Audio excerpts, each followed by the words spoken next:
we have a triangle formed by the points A, B, and C. So the question is that triangle, the one that's shaded in the center, is it a right triangle? So I'm guessing that you can look at it and probably see that it's not. This question, there's a question for me on this angle here, so maybe it's a right triangle, but let's check it out. So I'm not going to do all of the steps prior, but basically you can see I color-coded each of the corner triangles. So we've used a strategy like this before in earlier lessons when we needed to sort of get information and couldn't get it directly.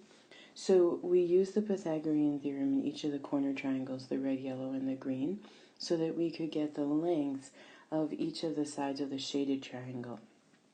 So up here, for example, we figured out that the length of the hypotenuse on the red triangle is the square root of 45. And over here we found that the length of the hypotenuse on the yellow triangle is square root of 34. And over here we learned that the length of the hypotenuse is the square root of 73. So those three side lengths also form the side lengths of the triangle that's shaded. So we're going to test them now, okay? So we're going to substitute them in. Now, we know that whatever the longest side is, that's always the hypotenuse. So we're going to put the square root of 73 in for C, because if this is a right triangle, then the square root of 73 has to be the hypotenuse.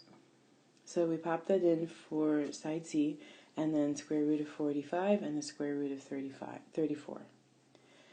And we're going to square everything, because of course it's a squared plus b squared equals c squared. On the left-hand side, that gives us 45 plus 34, and on the right-hand side, 73. So unfortunately, when you add up 45 and 34, it's equal to 79, which is not equal to 73.